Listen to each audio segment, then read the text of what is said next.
Paparan malam ini menerokai keindahan dan keunikan bumi Okayama sebagai destinasi baharu pelancongan. Chef ni akan ketuk begini dan dia akan menjadi keras dan ini akan memudahkan chef untuk memotongnya. Wilayah yang juga mempelopori sejarah evolusi denim sebagai fashion di Jepun. Merentasi gunung, lembah dan berhadapan cabaran altitude demi misi solo menawan Annapurna Base Camp.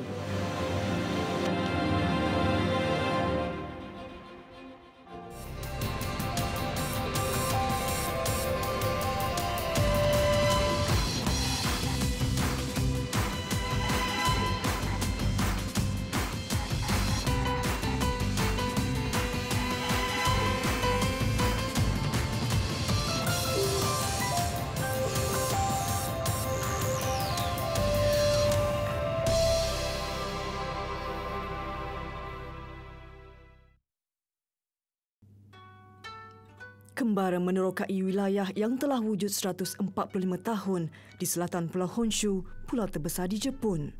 Sebuah tempat menyimpan pelbagai kisah dan keunikannya diberi nama Okayama.1965年から小島のジーンズは始まったんですけどね。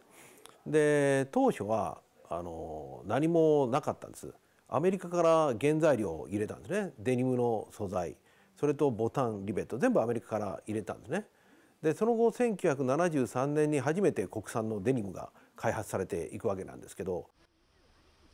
Siapa sangka Okayama, daerah yang mencatatkan sejarah bermulanya evolusi fashion denim atau jeans di negara Jepun. Bandarnya Bandar Okayama wujud pada 1889 dan namanya diambil sempena istana yang dibina pada abad ke-16. Berkeluasan lebih 7,000 km persegi, besar daerah ini seumpama negeri Selangor dengan populasi hampir 2 juta penduduk. Mengembara di bumi Okayama, sebuah lokasi yang tenang daripada hiruk pikuk kota, umpama mengenali sisi lain negara matahari terbit yang jarang didendangkan.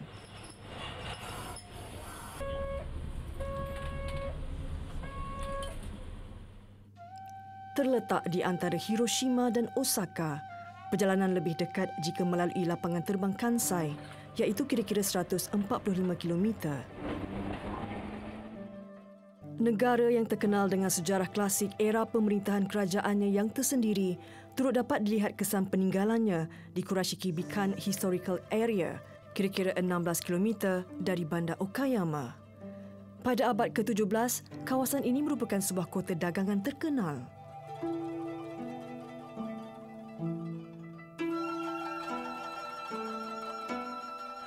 Setiap tahun 2.4 juta pelancong akan datang ke sini. Ini antara tumpuan pelancong sekiranya berada di Kurashiki.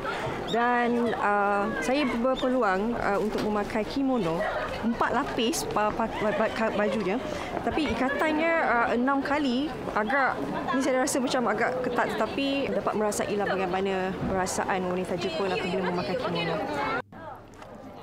Selain daripada khidmat sewaan baju tradisional Jepun, beca tari ini atau lebih dikenali sebagai jindikisha menjadi tarikan untuk membawa pelancong bersiar-siar di sekitar kawasan bersejarah ini. Kawasan ini dibina pada zaman pemerintahan Edo yang menggunakan seramik sebagai dinding bangunan yang bersifat kebal daripada dijilat api. Ketika itu, kawasan ini bertujuan sebagai tempat penyimpanan bekalan beras untuk dihantar ke Osaka bagi membantu puak Tokugawa yang terbabit dalam peperangan.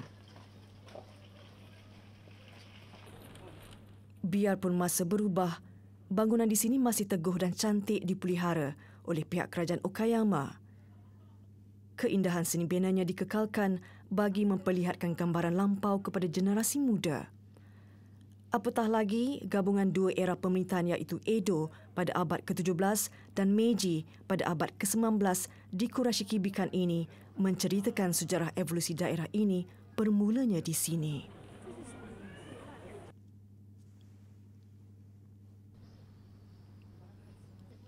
Penerokaan kami di bumi Okayama semakin menarik apabila kami diberitahu bahawa sejarah perkembangan fashion jeans di Jepun bermula di kawasan Kurashiki ini.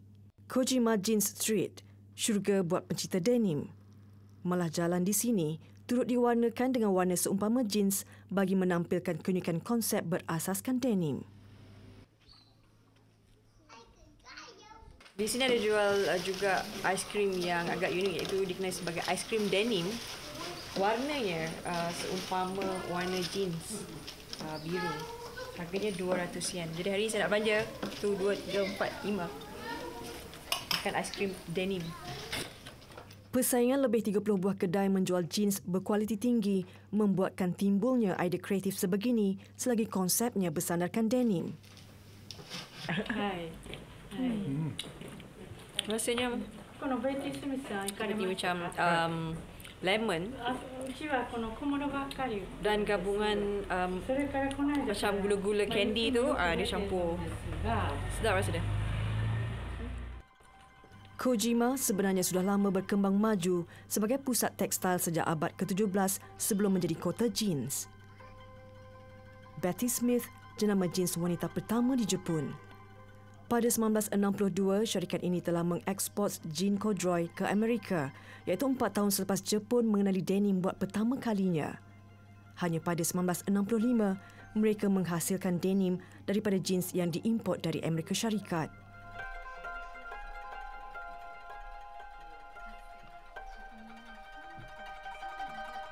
Di tingkat 2 ini, setiap pelanggan yang ingin menempah jeans mereka sendiri dengan cita rasa mereka sendiri diberi peluang untuk membuatnya di sini.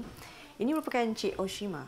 Cik Oshima ini merupakan generasi kedua yang meneruskan industri jeans ini.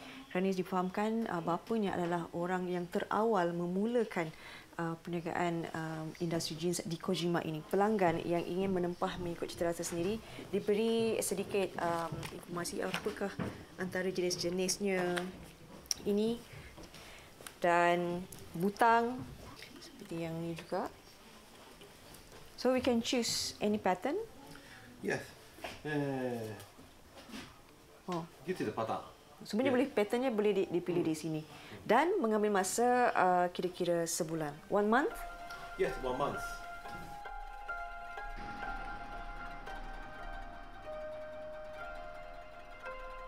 Oshima Kunio merupakan pengasas kepada syarikat ini. Namun 2 tahun lalu, beliau meninggal dunia dan meninggalkan legasi perniagaan ini kepada anak-anaknya.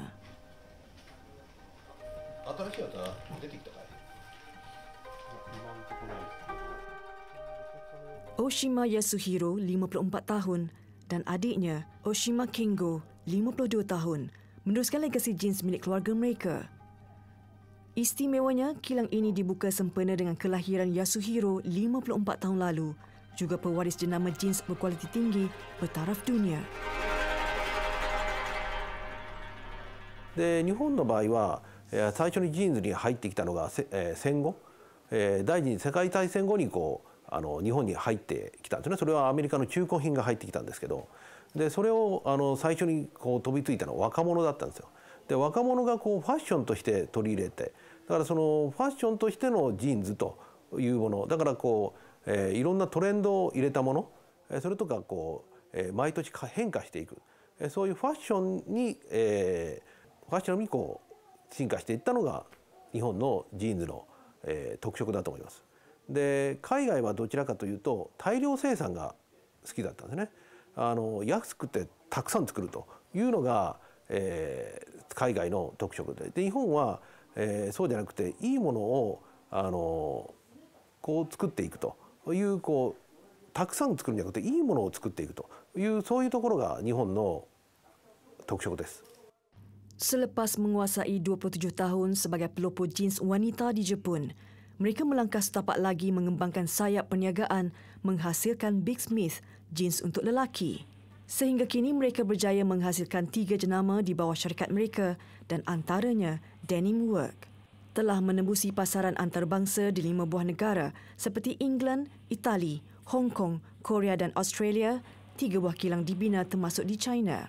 Di kilang ini saja mempunyai kira-kira 13 orang tukang jahit dan setiap tahun kaligrafi di atas ini akan ditukar ganti dengan pelbagai ayat-ayat yang memberi semangat kepada pekerja-pekerjanya untuk memberikan satu semangat yang luar biasa ketika membuat jeans mereka.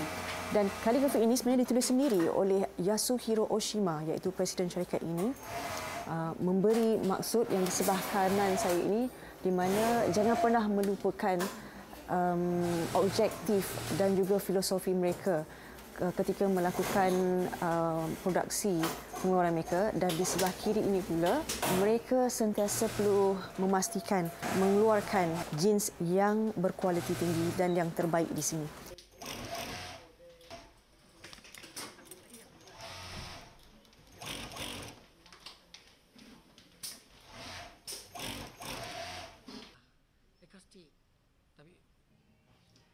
Okay, di sini juga diberi peluang kepada pelanggan untuk membuat sendiri jeans mereka.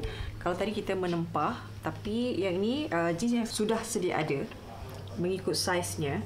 Dan saya sendiri diberi peluang untuk memilih jeans mengikut saiz saya, tapi sebab dia tak ada mengikut nombor, dia ada ikut S, M dan juga L, itu antara saiznya. Jeans ni tak ada butang. Tak ada butang. Jadi saya perlu memilih sendiri butang yang bagaimana mengikut cita rasa saya, dan saya sendiri yang akan membuatnya. Jadi saya kena cuba dulu.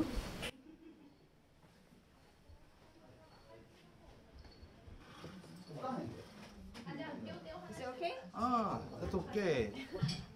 サイズがちょうどいいですね。じゃあ裾を合わせましょう。6 tahun lalu, bengkel membuat sendiri jeans ini dibuka bagi memberi peluang kepada pelancong merasai pengalaman yang menyeronokkan apabila datang ke Museum Jeans yang mula beroperasi pada 2003. Di bengkel ini, pengunjung boleh mendapatkan jeans mengikut cita rasa mereka dengan harga RM7,000, iaitu kira-kira RM270. Mungkin agak mahal, namun sejujurnya, fabrik jeans dan potongan yang dihasilkan berbaloi. Bagi saya yang amatur, memasang butang aksesori menggunakan mesin ini sebenarnya agak payah kerana memerlukan tenaga yang kuat untuk menekan butang di bahagian lipatan poket yang lebih tebal. Oh, good job. Selepas 20 minit, jeans telah pun siap. Namun saya lebih sukakan jeans yang mempunyai corak lusuh di bahagian peha.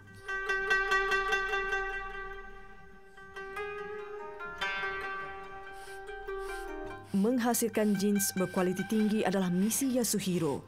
Sejak tahun 1960-an sehingga ke hari ini, syarikat Yasuhiro tidak pernah puas menjalani penyelidikan dan pembangunan produk mereka. 最初にね、日本でジーンズ、1965年にジーンズ作った時は、実は硬くて売れなかった。で、硬くて売れなかったんで、それで最初はね、中古品が売れてたんですね。その中古品は柔らかかった。で、最初作って硬くて売れなかったんで。で家庭用の洗濯機を買ってきて、それをジーンズ洗って柔らかくして売れ始めたと。だからそれが今の洗い加工の始まりなんですね。70年代にね、ブリーチ、色を落とした加工で、80年代入るとストーンウォッシュで、80年代の後半に入ると、ケミカルウォッシュ、まだらなね、こういうふうに流行を作っていったというのも日本のジーンズの特色なんですね。Bukan sahaja dapat mengenali sejarah perkembangan denim di Jepun, Museum Jeans bukti rasa cinta yang mendalam keluarga Oshima terhadap jeans dan dikongsikan bersama seluruh rakyat dunia. Diangkat sebagai kota denim Jepun, Kojima Station ini adalah bukti kebanggaan rakyat Okayama terhadap pengiktirafan yang membawa kepada perubahan positif ekonomi setempat sejak 58 tahun yang lalu, turut mencetuskan trend terkini fashion dunia. ただそれは、ジーンズの街と言われるゆえんではなくて、やはりこれはクオリティ、いろんな人が集まって切磋琢磨してクオリティを上げていると、これがこの小島の、ジーンズの街の特色になっていると思うんですね。ジーンズはもう一つの、小島というか日本のジーンズというのは一つのもう文化になったというふうに私は思ってますね。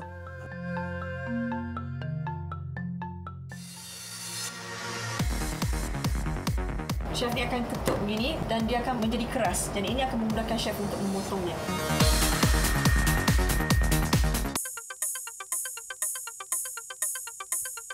Sepuluh minit dari bandar Kojima, Shimotsui menyaksikan jambatan 2 tingkat antara yang terpanjang dunia iaitu Seto Ohashi sepanjang 13.1 km yang dibina pada 1978. Ia menghubungkan Pulau Honshu dengan Shikoku. Berdekatan dengan pemandangan jambatan ini, terdapat kawasan perkampungan nelayan yang sangat terkenal dengan kewujudan sebuah restoran hidangan sotong kurita. Takashi Hara, pewaris kepada perniagaan restoran Yasunoya.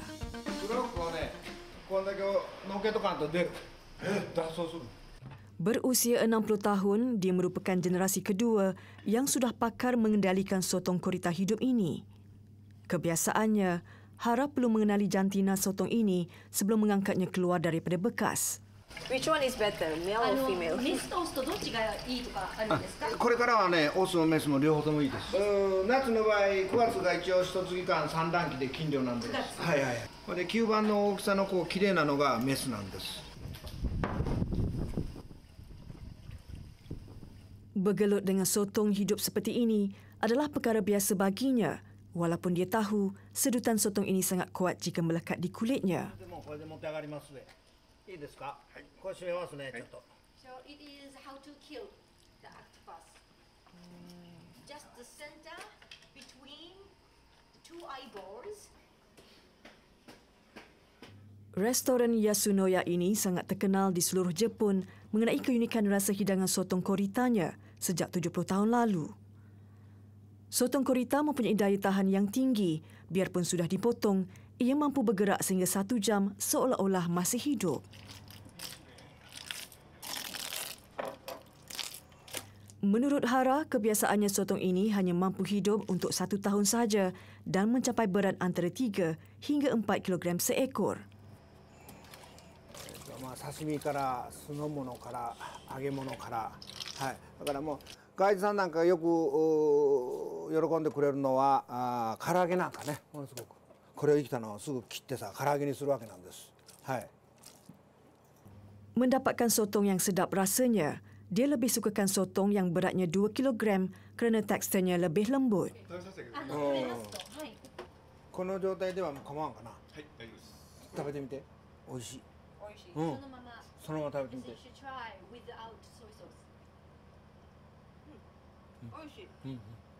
甘いよね。Setiap bahagian dan organ dalaman sotong diasingkan mengikut kesesuaian menu yang telah ditetapkan. これがタコのマコ。これが卵巣です。タコの赤ちゃんが2、30万匹入ってます。この中に。でそのうちこういうふうに大きくなる言ったらものの5匹から6匹。 Sotong ni sebenarnya strukturnya sebenarnya terlalu lembut. Jadi untuk memudahkan chef ini sendiri membuat potongan seperti ini. Jadi kita perlu chef ni akan ketuk begini sebab nanti sotong ni akan memberi tindak balas dan dia akan menjadi keras. Dan ini akan memudahkan chef untuk memotongnya. Setiap minggu, Hara memerlukan sekurang-kurangnya 20 ekor sotong korita bagi memenuhi permintaan pengunjung.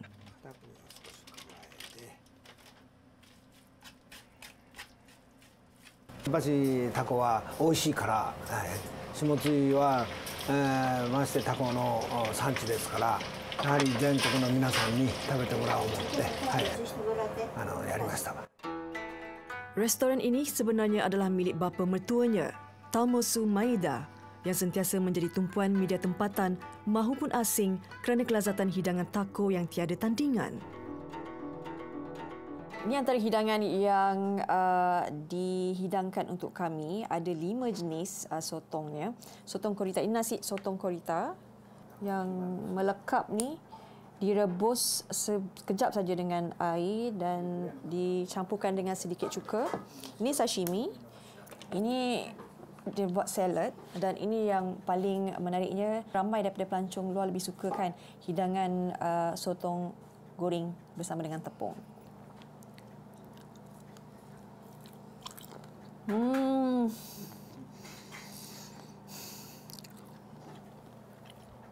Betul sedap. Sedapnya. Ternyata kelazatan hidangan sotong di sini sangat berlainan. Resepi warisan yang ditinggalkan oleh Tamosu Maeda kepada Hara selepas 7 tahun lalu dia meninggal dunia akibat sakit jantung. Kini Hara meneruskan kegemilangan restoran Yasunoya yang masih menjadi bualan dunia mengenai keunikan hidangan sotong koritanya.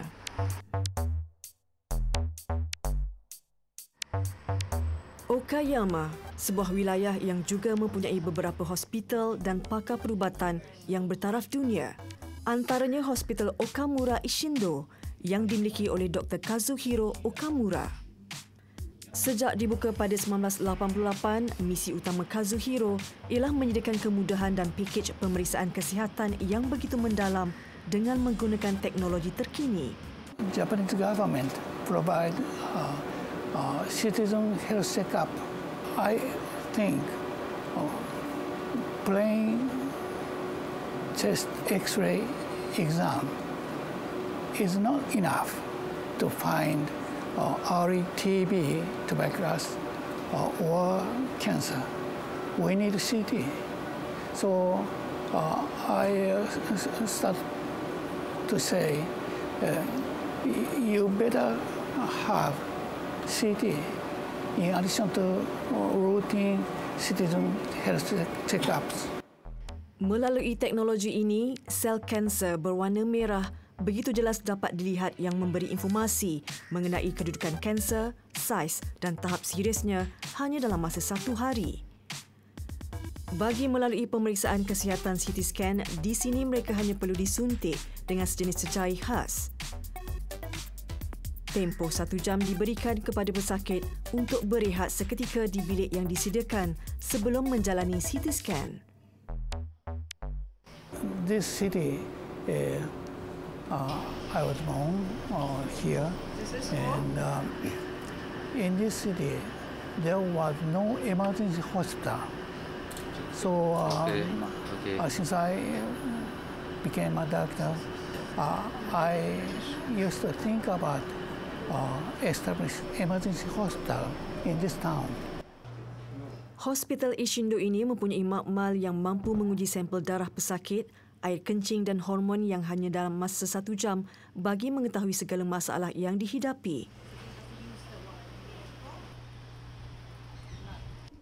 Di bilik ini nanti, kesemua keputusan pemeriksaan kesihatan akan diperolehi dan ketika itu, hanya doktor dan pesakit sahaja dibenarkan berada di sini.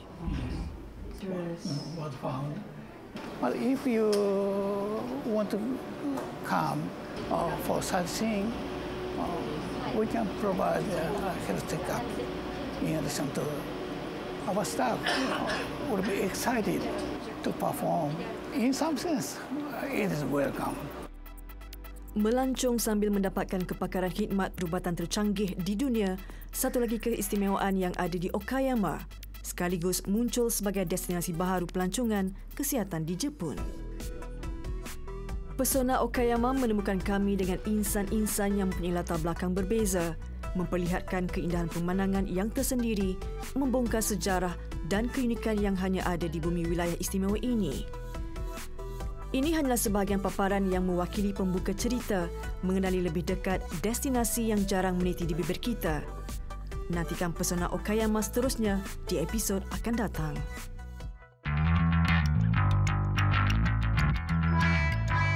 Kebanyakan penduduk Nepal di sini, mereka mengusahakan guest house. Jarak 4,600 km dari Kuala Lumpur ke Kathmandu, Nepal. Populasi penduduknya lebih 26 juta. Kathmandu, ibu negara Nepal, menjadi pintu masuk ke gerbang pengembaraan tanpa had di banjaran Himalaya. 2 minggu pengembaraan solo saya di sini bukan sahaja melihat keunikan warisan penduduk di kota rayanya, tetapi misi saya ialah untuk menawan Annapurna Base Camp.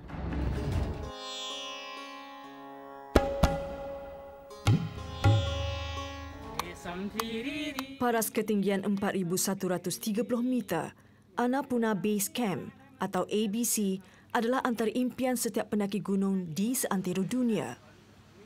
10 hari merentasi banjaran Himalaya bukan saja kagum melihat keindahan lanskap semula jadinya, tetapi menyelami kehidupan penduduk di pergunungan Annapurna ini.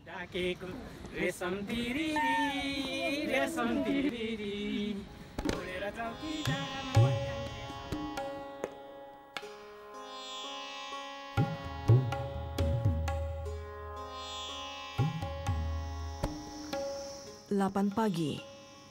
Pendakian saya bermula di Nayapul, iaitu pekan kecil di banjaran Himalaya ini.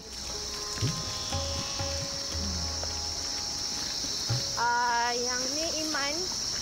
Iman adalah orang yang akan menunjukkan jalan dan juga porter saya untuk membawa barang-barang saya. Suhu sejuk dan udara segar nyata berbeza ketika saya berada di Kathmandu.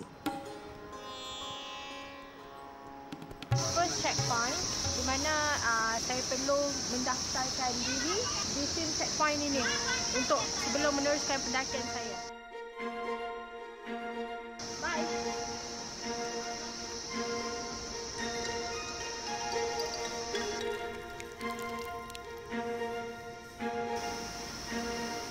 Sepanjang perjalanan menuju ke Ullery, iaitu destinasi pertama untuk saya bermalam, saya tertarik dengan penduduk di sini yang masih mengamalkan kehidupan secara tradisional. Ternyata mereka masih terhindar dari arus pemodenan.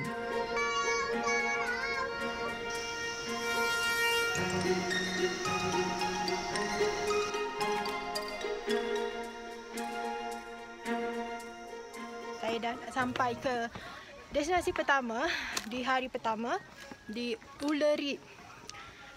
Saya akan bermalam di sini. Setelah trekking lebih kurang 5 jam sebab sekarang dah pukul 2 petang.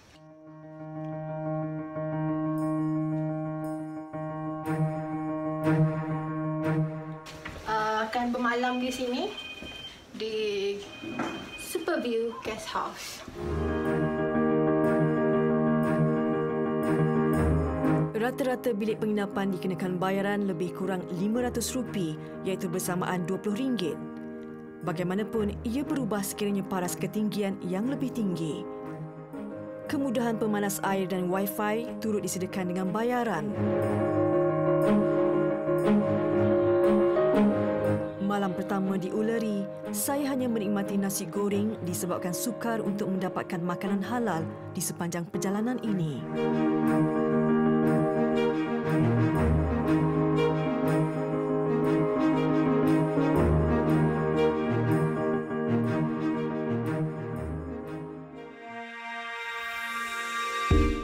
Pagi dan suhu 15 darjah Celsius. Cuaca cerah, hari ini saya dapat melihat gunung Machapucheri lebih jelas. Ini hari kedua saya dari Ullery. Perjalanannya lebih kurang di mana memang naik dikit saja tadi. Yang ini baru ada mendata sedikit. Sepanjang pendakian di pergunungan Himalaya ini, saya dapati penduduk tempatan mendapatkan sumber air bersih dari sungai dan air gunung bagi melakukan rutin harian.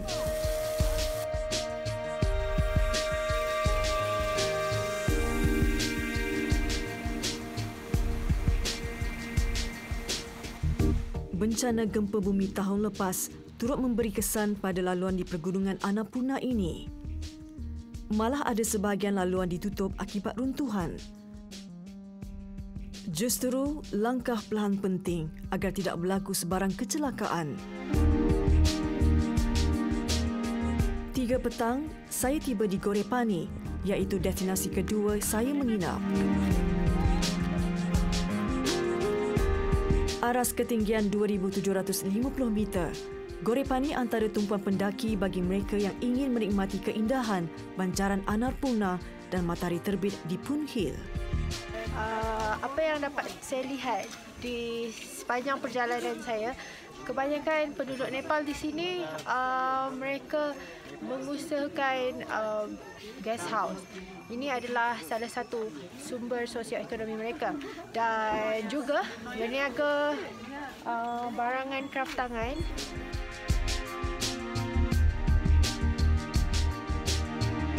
Shanti, wanita berusia lewat 40-an. Berketurunan Tibet, jualan kraft tangannya adalah rekaannya sendiri. Di pertengahan Oktober sehingga hujung Disember, memberi pendapatan lebih baik buatnya kerana kedatangan pendaki lebih ramai berbanding bulan lain.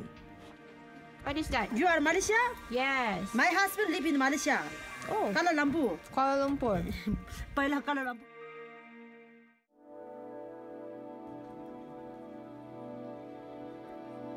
Seawal jam 4 pagi dan suhu pula 10 darjah Celsius, saya mendaki selama 45 minit ke Poon Hill. Pengembaraan seterusnya saya menuju ke Chomrong dan perjalanan lebih kurang 5 jam. Sepanjang perjalanan yang sejam pertama ni, dia macam menuruni bukit dan banyak lalu di lereng-lereng bukit. Kecil je jalan dia. So, lepas tu kat bawah kita nampak sangat curam. So, kita perlu sangat berhati-hati, dan bagi saya kat sini, stick ni sangat diperlukan sebab kita terpaksa tahan kaki kita.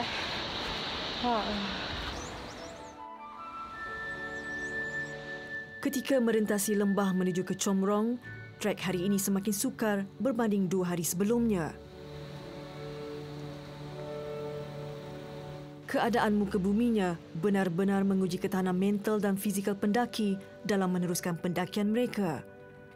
Bagaimanapun ia memberi kepuasan apabila melihat pemandangan menakjubkan dan budaya tempatan di sini.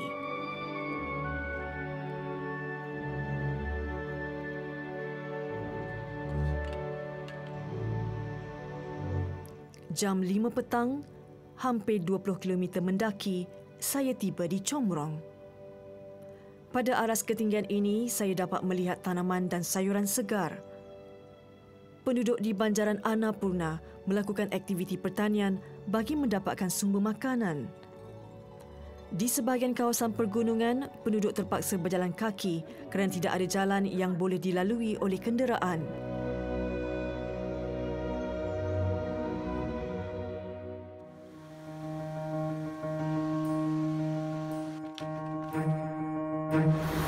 Saya terselio sikit. 8 pagi, aras ketinggian 2,170 meter. Walaupun corak kehidupan berbeza, mereka tidak mahu tercicir dalam pendidikan. Sewaktu pendakian, saya bertemu dengan Sharti Gurung, murid berusia 12 tahun. What is your name? My name is Saraswati Gurung. Sekolah mereka di atas sana hanya ada satu buah sekolah saja di sini, di mana perkampungan di Sinoa akan datang ke sini, iaitu di kampung Chomrong, untuk ke sekolah.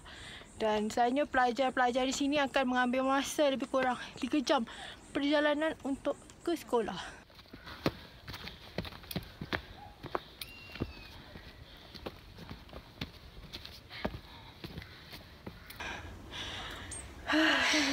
Saya baru pertama kali dari bawah tadi, Chomrong, naik atas lebih kurang 15 minit. Bayangkan mereka setiap hari lalu di laluan ini 3 jam perjalanan. Sungguh penat. Akhirnya sampai juga ke sekolah. 9 pagi adalah waktu bermula persekolahan. Melihat keadaan sekolah yang uzur dan kurang selesa, saya kagum akan semangat mereka demi mendapatkan ilmu pengetahuan. Lebih 20 km mendaki, saya tiba di Himalaya pada pukul 5 petang. Tiada lagi perkampungan manusia selepas Sinua. Hanya laluan hutan gunung yang bakal ditempuhi.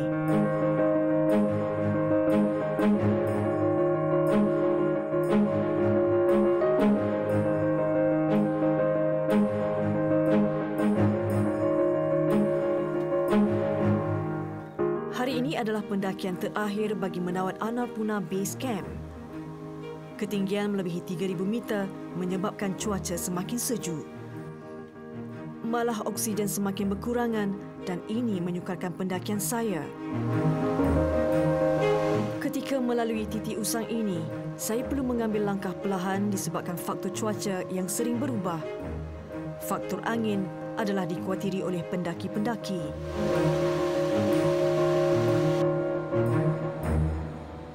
Hampir 60 km pendakian sejak hari pertama, laluan di pergunungan ini memberi cabaran mental buat saya untuk meneruskan perjalanan.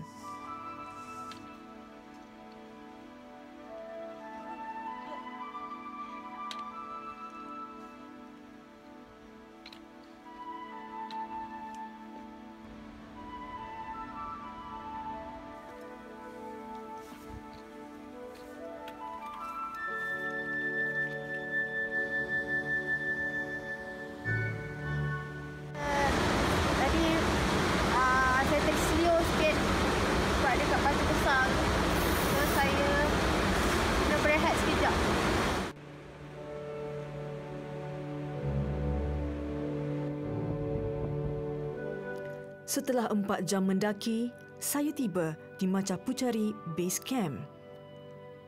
Ketika ini suhu semakin turun kepada 5 darjah Celsius. Langkah perlahan dan mengawal pernafasan penting bagi mengelakkan serangan Altitude Mountain Sickness, AMS. Sejak tahun 1949, Nepal mula membuka laluan ke kawasan pegunungan kepada pendaki di seluruh dunia. Sekarang kita berada dalam paras lebih kurang 4,000 meter dari paras laut dan suhu pula 5 darjah Celsius. Perjalanannya dari Machapuchari Base Camp ke Annapurna Base Camp taklah terlalu tinggi. Tapi disebabkan cuaca yang sangat sejuk dan kabut tebal menyukarkan jarak pandang. Malah Annapurna merupakan wilayah pergunungan yang dikunjungi ribuan pendaki di sepanjang tahun.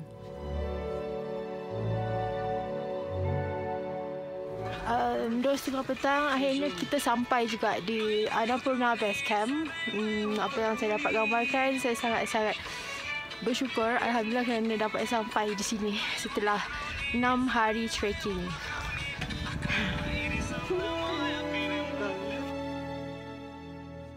Hanya tinggal 500 meter, tetapi disebabkan altitude, ia menyukarkan pendakian saya untuk sampai ke rumah rehat Annapurna Base Camp. Di sini terdapat 4 buah rumah rehat yang disediakan. ABC adalah kamp pertama yang dilalui oleh pendaki yang ingin menahluki Gunung Annapurna.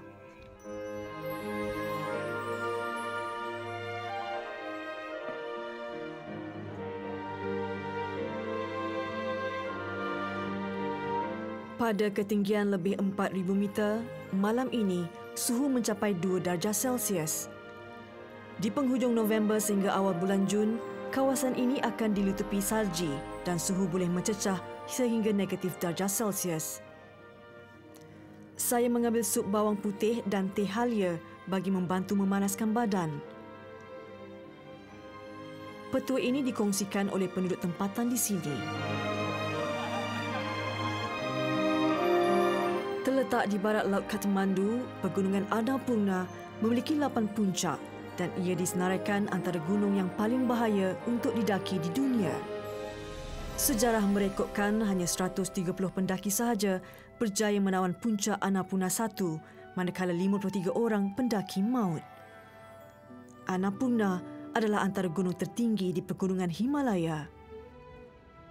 Hampir 80 km pendakian, saya menuju ke Annapurna Base Camp merentasi sungai, lembah, hutan dan pergunungan.